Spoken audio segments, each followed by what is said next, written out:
बाबा की 1/1/2025 आज साल का नया दिन, नई योग की यादगार, नया ब्राह्मण जीवन, नई जीवन की स्मृति।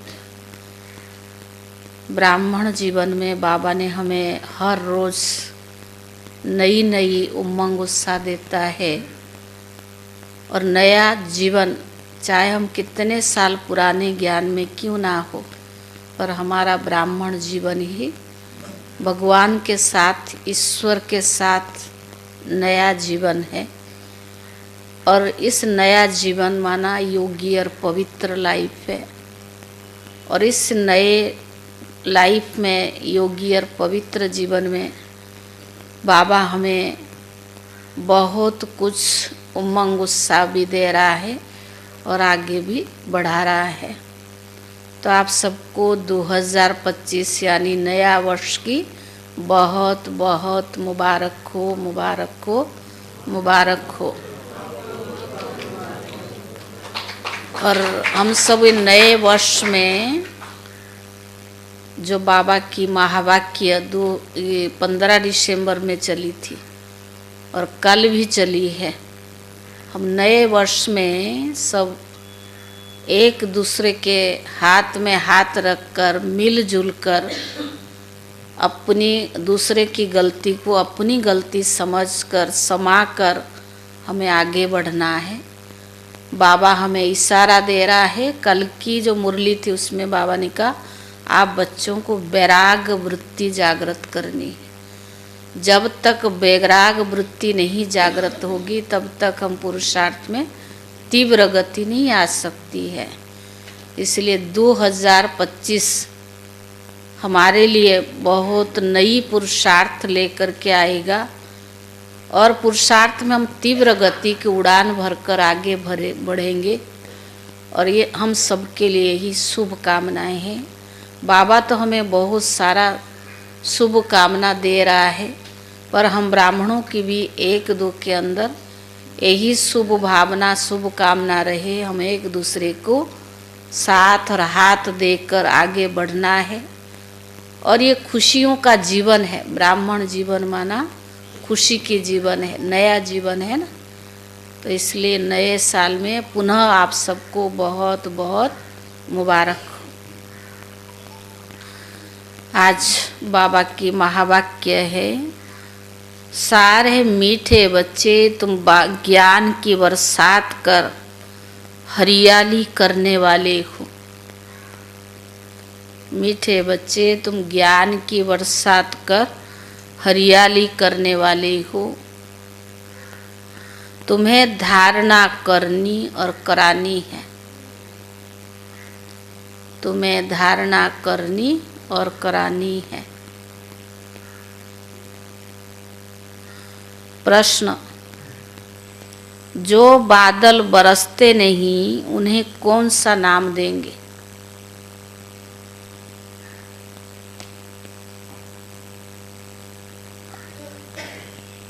जो बादल बरसते नहीं उन्हें कौन सा नाम देंगे? कौन सा नाम देंगे? उत्तर है, वह है सुस्त बादल।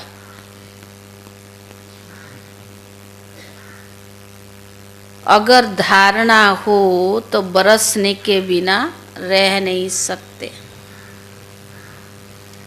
अगर धारणा हो तो बरसने के बगैर रह नहीं सकते। जो धारणा कर दूसरों को नहीं कराते उनके पेट पीठ से लग जाता है। जो धारणा कर दूसरों को नहीं कराते उनका पेट पीठ से लग जाता है, गरीब है, प्रजा में चले जाते हैं। दूसरा प्रश्न, याद की यात्रा में मुख्य मेहनत कौन सी है? याद की यात्रा में मुख्य मेहनत कौन सी है? उत्तर है अपने को आत्मा समझ बाप को बिंदु रूप में याद करना। अपने को आत्मा समझ बाप को बिंदु रूप में याद करना। बाप जो है जैसा है उसी स्वरूप से यथार्थ याद करना, इसमें ही मेहनत है। बाप जो है जैसा है उसी स्वरूप से यथार्थ याद करना, इसमें ही मेहनत है। गीत है जो पिया के साथ है उनके लिए ज्ञान का बरसात है। ओम शांति। जैसे सागर के ऊपर में बादल है तो बादलों का बाप आया हुआ सागर। जो बादल सागर के साथ है उनके लिए ज्ञान का बरसात है। वे बादल भी पानी भरकर फिर बरसते हैं। तुम भी सागर के पास आते हो बरसने के लिए। सागर के बच्चे बादल तो हो ही, जो मीठा पानी खींच लेते हो। अब बादल भी अनेक प्रकार के होते हैं। कोई तो खूब जोर से बरसते हैं जो बाढ़ कर देते हैं। कोई कम बरसते हैं। तुम्हारे में भी ऐसे नंबरवार है जो खूब ज्ञान की बरसात करते हैं, उनका भी गाया जाता है। जैसे वर्षा बहुत होती है तो मनुष्य बहुत खुश होते हैं। यह भी ऐसे हैं जो अच्छे बरसते हैं, उनकी महिमा होती है। जो नहीं बरसते हैं उनकी दिल जैसे सुस्त हो जाती है। पेट उनका भरेगा नहीं। पूरी रीति धारणा ना होने से पेट जाकर पीठ में लगता है। फैमन होता है तो मनुष्य का पेट पीठ से लग जाता है ना। यहाँ भी धारणा कर और धारणा नहीं कराते हैं तो पेट पीठ में लग जाता है। खूब बाबा ने कहा खूब बरसने वाले जाकर राजा रानी बनेंगे। और जो गरीब है, गरीब के पेट सदैव पीठ में रहता है। बच्चों को धारणा बड़ी अच्छी करनी चाहिए। इसमें भी आत्मा और परमात्मा का ज्ञान कितना सहज है।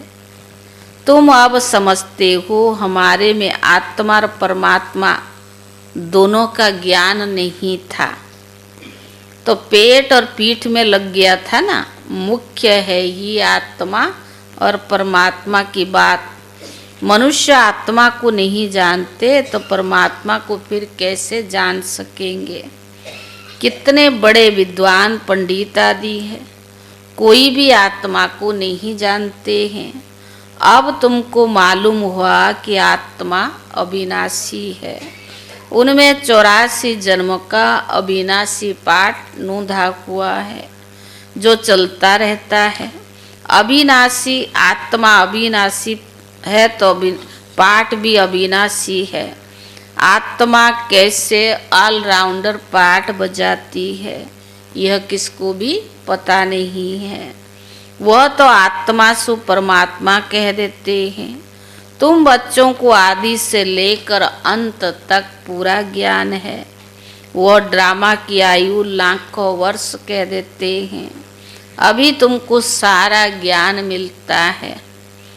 तुम जानते हो इस बाप के रचे हुए ज्ञान यज्ञ में सारी दुनिया स्वाहा होनी है। इसलिए बाप कहते देह सहित, देह के जो कुछ है सब संबंधों को भूल जाओ। अपने को आत्मा समझो। बाप को और शांति धाम स्वीट होम को याद करो। यह तो है ही दुख धामना। तुम्हारे में भी नंबरवार पुरुषार्थ अनुसार समझ सकते हैं। अभी तुम ज्ञान से भरपूर हो। बाकी सारी मेहनत याद में है। जन्म जन्मांतर का देह अभिमान मिटाकर देही अभिमानी बनो। इसमें बड़ी मेहनत है। कहना तो बड़ा सहज है, परंतु अपने को आत्मा समझ बाप को याद करो, बिंदु रूप बाप को याद करो। इसमें मेहनत है। बाबा कहते मैं जो हूँ जैसा हूँ, ऐसा कोई मुश्किल मुझे याद कर सकते हैं। जैसा बाप वैसे बच्चे होते हैं ना। अपने को जानना तो बाप को भी जान जाएंगे। अपने को जानेंगे तो बाप को भी जान जाएंगे। तुम जानते हो पढ़ाने वाला तो बाप एक ही है, पढ़ने वाले बहुत है। बाबा राजधानी कैसे स्थापन करते हैं वे भी तुम बच्चे जानते हो। बाकी ये शास्त्र आदि सब है भक्ति मार्ग की सामग्री। समझाने के लिए हमको कहना पड़ता है। बाकी इसमें घृणा की कोई बात नहीं। शास्त्रों में भी ब्रह्मा का दिन रात कहते हैं, परंतु समझते नहीं हैं। रात और दिन आधा आधा होता है ना। सीढ़ी पर कितना सहज समझाया जाता है। मनुष्य समझते भगवान तो बड़ा समर्थ है, वो जो चाहे सो कर सकता है। लेकिन बाबा कहते ये भी ड्रामा के बंधन में, मैं भी ड्रामा के बंधन में बंधा हुआ हूँ। भारत पर कितनी आफतें आती रहती हैं। तो बाबा ने कहा फिर घड़ी घड़ी आता हूँ क्या, मेरे पाठ की लिमिट है। बाबा घड़ी घड़ी नहीं आता है, बाबा का पाठ भी लिमिट है। जब पूरा दुख हो जाता है तब मैं अपने समय पर ही आता हूँ। 1 सेकंड का भी फर्क नहीं पड़ता है। ड्रामा में हर एक एक्यूरेट पार्ट नूंधा हुआ है। यह है हाईएस्ट बाप की री इनकारनेशन। फिर नंबर बार सब आते हैं कम ताकत वाले। तुम बच्चों को अभी बाप से मंजिल मिली है, नॉलेज मिली है, जिससे तुम विश्व के मालिक बनते हो। बाबा ने कहा तुम्हारे में फूल फोर्स की ताकत आती है। पुरुषार्थ कर तुम तमो प्रधान से सतो प्रधान बनते हो। औरों का पार्टी नहीं है, मुख्य है ड्रामा, जिसकी नॉलेज तुमको अभी मिलती है। बाकी तो सब है मटेरियल, क्योंकि वह सब इन आँखों से देखा जाता है।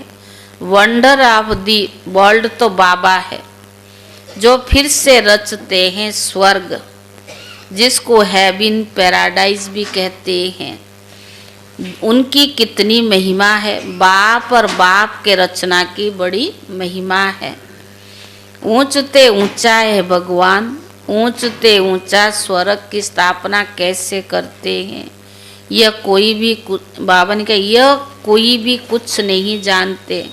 तुम मीठे मीठे बच्चे भी नंबर बार पुरुषार्थ अनुसार जानते हो और उसी अनुसार फिर पद भी पाते हो।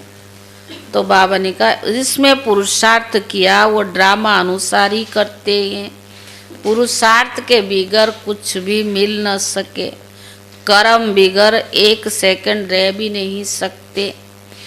वह हठयोगी प्राणायाम चढ़ा लेते, जैसे जड़ बन जाते हैं, अंदर पड़े रहते हैं। फिर मिट्टी जम जाती है। मिट्टी के ऊपर पानी पड़ने से घास जम जाती है, परंतु इससे कुछ फायदा नहीं। कितना दिन ऐसे बैठे रहेंगे। कर्म तो जरूर करना ही है ना। कर्म सन्यासी हो कोई बन न सके। हाँ, सिर्फ खाना आदि नहीं बनाते, इसलिए उनको कर्म सन्यासी कह देते हैं। यह भी इन्हों का ड्रामा में पार्ट है।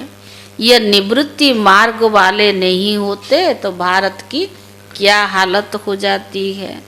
भारत नंबर 1 प्योर था।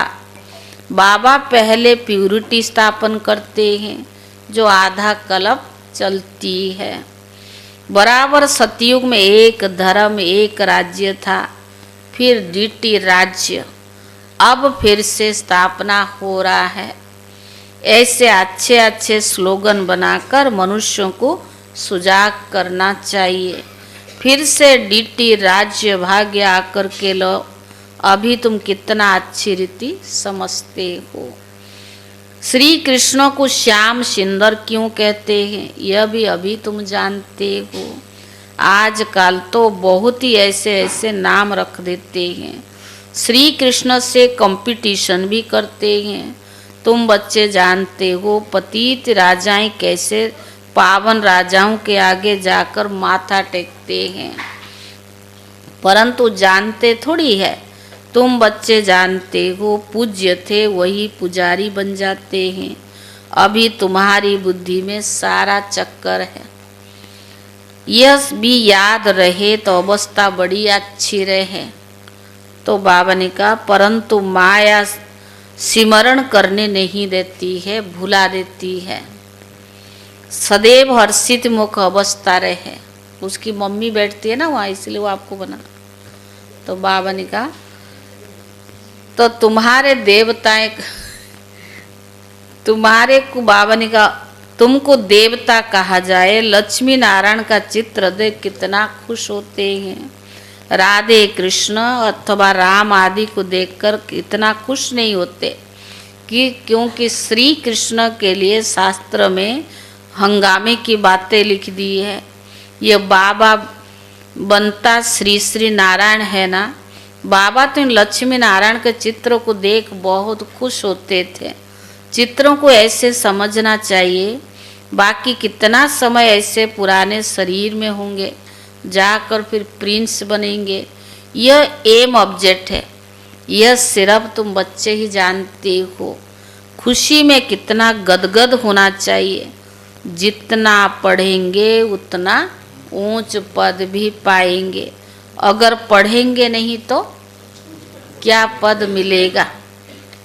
बाबा ने कहा कहाँ विश्व के महाराजा महारानी, साहूकार प्रजा और नौकर चाकर। कहाँ विश्व के महाराजा महारानी और कहाँ फिर साहूकार प्रजा, और कहाँ साहूकार और प्रजा में नौकर चाकर। सब्जेक्ट तो एक ही है। सिर्फ मनमना भव, मध्याजी भव, अलफ और बे, याद और ज्ञान। अलफ और बे, याद और ज्ञान। सिन को कितनी खुशी हुई, अलफ को आला मिला, बाकी सब दे दिया। कितनी बड़ी लॉटरी मिल गई। बाकी क्या चाहिए। तो क्यों न बच्चों के अंदर खुशी रहनी चाहिए। इसीलिए बाबा कहते ऐसा ट्रांसलाइट का चित्र सबके लिए बनवाए जो बच्चे देखकर खुश होते रहे। कार्तिक ऊपर जाना ओ भैया। तो बाबा ने कहा शिव बाबा ब्रह्मा द्वारा हमको ये वर्षा दे रही हैं। मनुष्य तो कुछ भी नहीं जानते, बिल्कुल ही तुच्छ बुद्धि है। अभी तुम तुच्छ बुद्धि से स्वच्छ बुद्धि बन रही हो। मनुष्य बाबा ने कहा सब कुछ जान गए हो और कुछ पढ़ने की भी दरकार नहीं। प्रीति आप भी जाओ, कलावे ना आप भी जाना। तो बाबा ने कहा इस पढ़ाई से तुमको विश्व की बादशाही मिलती है, इसलिए बाप को नॉलेजफुल कहते हैं। मनुष्य फिर समझते फिर एक एक की दिल को जानते, परंतु बाप तो नॉलेज देते हैं ना। टीचर समझ सकते फलाने पढ़ते हैं, बाकी सारा दिन ये थोड़ी बैठ देखेंगे कि इनकी बुद्धि में क्या क्या चलता है। यह वंडरफुल नॉलेज है। बाप को ज्ञान का सागर, सुख शांति का सागर कहा जाता है। तुम भी अभी मास्टर ज्ञान सागर बनते हो, फिर यह टाइटल आदि उड़ जाएगा। फिर सर्वगुण संपन्न, 16 कला संपूर्ण, संपूर्ण निर्विकारी, मर्यादा पुरुषोत्तम। यह मनुष्य का ऊंच मर्तबा है। इस समय ईश्वरीय मर्तबा है। कितनी समझने और समझाने की बातें हैं। लक्ष्मी नारायण का चित्र देख बड़ी खुश होना चाहिए कि हम विश्व के मालिक बनेंगे। नॉलेज से ही ये सब गुण आते हैं। अपना एम ऑब्जेक्ट देखने से ही रिफ्रेशमेंट आ जाती है। इसीलिए बाबा कहते हैं लक्ष्मी नारायण का चित्र हर एक के पास होना चाहिए। ये चित्र दिल से प्यार बढ़ाता है, दिल में आता है बस इस मृत्यु लोक में हमारा लास्ट जन्म है, हम फिर अमर लोक में जाकर बनूंगा, अमर लोक में यह बनूंगा तत्वम। ऐसे नहीं कि आत्मा सो परमात्मा नहीं, ये ज्ञान सारा बुद्धि में बैठा हुआ हो। जब किसको समझाते हो बोलो हम किसी की भी कोई से भीख नहीं मांगते हैं। प्रजापिता ब्रह्मा के बच्चे तो बहुत है, हम अपने ही तन मन धन से भारत की सेवा करते हैं। ब्राह्मण अपनी कमाई से ही यज्ञ को चला रहे। यही कहते ना आपके संस्था कैसे चलता है, तो क्या बोलते, बड़ी दादी कहते थे कितने बाबा के बच्चे हैं, सब एक एक रुपया डालते, उससे कितना बड़े बड़े कारोबार हो जाती हैं। तो बाबा कहते हैं ढेर बच्चे हैं, जानते हैं जितना हम तन मन धन से सर्विस करेंगे, सरेंडर होंगे, हम अपने ही तन मन धन से सेवा करते हैं। ब्राह्मण अपनी कमाई से ही यज्ञ चला रही हैं, शूद्रों के पैसे नहीं लगा सकते हैं। ढेर बच्चे हैं, जानते जितना तन मन धन से सर्विस करेंगे, सरेंडर होंगे, उतना ऊंच पद पाएंगे। जानते हैं बाबा ने बीज बोया है तो लक्ष्मी नारायण बनते। पैसे यहाँ काम में आने का नहीं है, क्यों न इस कार्य में लगा दे। फिर क्या सरेंडर होने वाले भूखे मरेंगे क्या, पूछ रहा बाबा। बहुत संभाल करनी होती है, बाबा की कितनी संभाल होती रहती है। यह तो शिव बाबा का रथ है ना, सारे वर्ल्ड को हैबिन बनाने वाला है, यही हसीन मुसाफिर है। कौन, ये ब्रह्मा ही हसीन मुसाफिर है। परम पिता परमात्मा आकर हमको हसीन बनाते हैं। तुम सांवरे से गोरा हसीन बनते हो ना, कितना सोलाना साजन है, आकर हमको गोरा बनाते। उन पर ऐसा तो कुर्बान भी जाना चाहिए, याद करते रहना चाहिए। जैसे आत्मा को देख नहीं सकते, जान नहीं सकते, ऐसे परमात्मा को भी जान नहीं सकते। देखने में तो आत्मा परमात्मा दोनों एक जैसे बिंदु है, बाकी तो सारी नॉलेज है। बावन का पर ये बड़ी समझने की बातें हैं। बच्चों की बुद्धि में ये सब नोट रहनी चाहिए। बुद्धि में नंबर बार पुरुषार्थ अनुसार धारणा होती है। डॉक्टर लोगों को भी दवाइयाँ याद रहती है ना, ऐसे नहीं कि उस पर बैठ किताब देखेंगे। डॉक्टर की भी पॉइंट्स होती है, तो बावन का वेरिस्ट्री की भी पॉइंट्स होती है। तुम्हारे पास पॉइंट्स और टॉपिक है जिस पर समझाते हो। कोई पॉइंट किसको फायदा कर लेती है, कोई को किस पॉइंट से तीर भी लग जाता है। पॉइंट तो बहुत ढेर को ढेर है। जो अच्छी रीति धारण करेंगे वही अच्छी सर्विस करेंगे। आधा कल्प से महारोगी पेशेंट हो तो बावन का आत्मा पतित बनी है, उसके लिए एक अविनाशी सर्जन दवाई देते हैं। वो सदैव सर्जन ही रहते हैं, कभी बीमार नहीं होते हैं, और तो सब बीमार पड़ते हैं। अविनाशी सर्जन एक ही बार आकर मनमना भव का इंजेक्शन लगा देते हैं। कितना सहज है। चित्र को पॉकेट में रखो सदैव। बाबा ने कहा, बाबा नारायण की पुजारी था। लक्ष्मी का चित्र निकाल अकेला नारायण का चित्र रख दिया। अभी पता पड़ता है जिसकी हम पूजा करते थे अब वो हम बन रही हैं।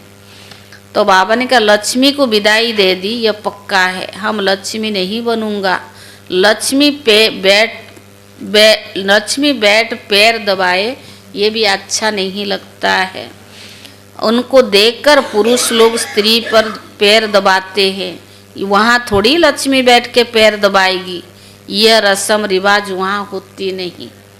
यह रस्म रिवाज बाबा ने कहा यह रस्म रावण के राज्य की है। इस चित्र में सारी नॉलेज है, ऊपर में त्रिमूर्ति भी है। इस नॉलेज को सारा दिन सिमरण कर बड़ा वंडर लगता है। भारत अब स्वर्ग बन रहा है, कितनी अच्छी रीति समझानी है। पता नहीं मनुष्य की बुद्धि में क्यों नहीं बैठती है। आग बड़े जोर से लगेगी, भंवरों का आग लगनी है ना। रावण राज्य तो जरूर खलास होना चाहिए। यज्ञ में पवित्र ब्राह्मण ही चाहिए। यह बड़ा भारी यज्ञ है, सारे विश्व में प्यूरिटी लाने का है। वह ब्राह्मण भी भले ब्रह्मा की औलाद कहलाते हैं, परंतु वह कुख वंशावली है। ब्रह्मा की संतान तो पवित्र मुख वंशावली थे ना, उन्हों को यह समझाना चाहिए। अच्छा मीठे मीठे सिखिले दे बच्चों प्रति माता पिता बाप दादा का याद प्यार और गुड मॉर्निंग। रूहानी बाप की रूहानी बच्चों को नमस्ते, और रूहानी बच्चों की तरफ से रूहानी बाप दादा को याद प्यार और नमस्ते नमस्ते। बाबा की शुक्रिया। धारणा के लिए मुख्य सार। आज प्रोग्राम है ना थोड़ा, अभी बाबा को भोग लगेगा। भाई जी भी आप सबको नए साल की मुबारक देंगे, फिर केक भी कटेगी, छोटा सा डांस होगा, फिर उसके बाद आप सबको भोग मिलेगी। तो इसलिए मुरली पहले ही पूरा करते हैं, क्योंकि नए वर्ष में सभी को नए उमंग उत्साह लेकर के चलना है। और हम ब्राह्मणों के लिए रोज़ ही नया वर्ष है। बाबा रोज़ मुरली में नई नई पॉइंट्स देते हैं। तो इसलिए ब्राह्मणों का जैसा नया जीवन दुनिया में किसी का हो ही नहीं सकता है। धारणा के लिए मुख्य सार। स्वच्छ बुद्धि बन, वंडरफुल ज्ञान को धारण कर। स्वच्छ बुद्धि बन, वंडरफुल ज्ञान को धारण कर। बाप समान मास्टर ज्ञान सागर बनना है।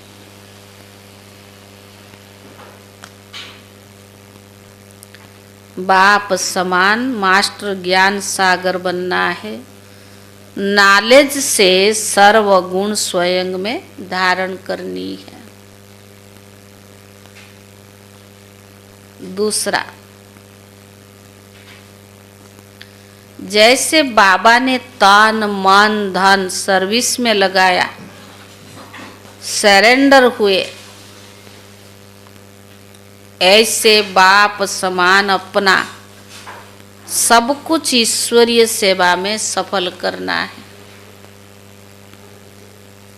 दूसरा, जैसे बाबा ने तन मन धन सर्विस में लगाया, सरेंडर हुए, ऐसे बाप समान अपना सब कुछ ईश्वरीय सेवा में सफल करना है। सदा रिफ्रेश रहने के लिए एम ऑब्जेक्ट का चित्र साथ में रखना है। सदा रिफ्रेश रहने के लिए एम ऑब्जेक्ट का चित्र साथ में रखना है। वरदान। एक स्थिति द्वारा ब्रह्मा बाप की एक स्थिति द्वारा सदा एक बाप को फॉलो करने वाले प्रसन्न चित्त भव। एक स्थिति द्वारा सदा एक बाप को फॉलो करने वाले प्रसन्न चित्त भव। आप बच्चों के लिए ब्रह्मा बाप की जीवन एक्यूरेट कंप्यूटर है। क्या है? जैसे आजकल कंप्यूटर द्वारा हर एक प्रश्न का उत्तर पूछते हैं, ऐसे मन से जब भी कोई प्रश्न उठता है तो क्या, क्यों, कैसे के बजाय ब्रह्मा बाप के जीवन रूपी कंप्यूटर से देखो। क्या और कैसे का क्वेश्चन ऐसे में बदल जाएगा। प्रसन्न चित्त के बजाय प्रसन्न चित्त बन जाएंगे। प्रसन्न चित्त अर्थात एक स्थिति में एक बाप को फॉलो करने वाले। स्लोगन: आत्मिक शक्ति के आधार पर सदा स्वस्थ रहने का अनुभव करो। आत्मिक शक्ति के आधार पर सदा स्वस्थ रहने का अनुभव करो। विशेष नोट जो मधुबन से डायरेक्शन आया है, सभी ब्रह्मावस 1 जनवरी से 31 जनवरी 2025 तक विशेष अंतर्मुखता की गुफा में बैठ योग तपस्या करते हुए पूरी विश्व को अपनी शक्तिशाली मनसा द्वारा विशेष आकाश देने की सेवा करना जी। इस लक्ष्य से इस मास के पत्र पुष्पों में जो अव्यक्त इशारे भेजे गए हैं वो पूरे जनवरी मास के मुरली के बीच नीचे ही लिख रही हैं। आप सभी इन पॉइंट्स पर विशेष मनन चिंतन करते हुए मनसा सेवा की अनुभवी बनो। ये जो पत्र पुष्प है ना, इस पत्र पुष्प का जो हेडिंग है मनसा शक्ति की शक्ति से, मनसा शक्ति की मनन चिंतन करते हुए मनसा सेवा की अनुभवी बनो। आज का पॉइंट से अपनी शक्तिशाली मनसा द्वारा सकाश देने की सेवा करो। अपनी शक्तिशाली मनसा द्वारा सकाश देने की सेवा करो। आप शांति दूत बच्चे कहाँ भी रहते चलते फिरते सदा अपने को शांति दूत समझकर चलो। जो स्वयं शांत स्वरूप शक्तिशाली स्थिति में होंगे वो दूसरों को भी शांत और शक्ति की सकाश देते रहेंगे। ओम शांति। यही अभ्यास लगता, यही अव्यक्त इशारा भी यही है जो उन्होंने भेजा है। 1-2 डायरेक्शन आपको बता देते हैं कि आज के बाद आज से ही उस मकान में शाम सवेरे से शाम तक योग का रहेगा। बाबा कमरे में सब कंपलसरी है, सबको आना ही है। जब भी आपको समय मिलता है 18 तारीख कम से कम 21 तारीख तक योग तो सबको उस मकान में करना ही है। इसीलिए सबको कंपलसरी है। और मुरली के बाद 10 मिनट कम से कम, वैसे तो 15 मिनट मुरली हम समय पर ही पूरा करेंगे, फिर भी सबको 10 मिनट कंपलसरी योग करके जाना ही जाना है। क्योंकि हम पहले तो सारा दिन यहाँ आधा घंटा योग चलता था मुरली के बाद, लेकिन अभी सबको देखते हैं मुरली पूरा होते ही उठ जाते हैं। 7:30 35 40 तक मुरली पूरा हो जाती है।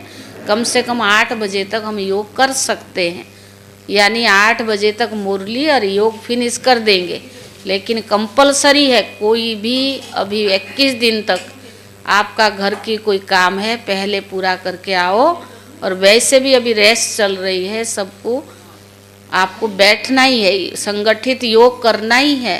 क्योंकि ये जो अव्यक्त मास चल रहा है, अव्यक्त बाबा की मदद हमें मिलता ही रहता है और अनुभव भी होता रहता है।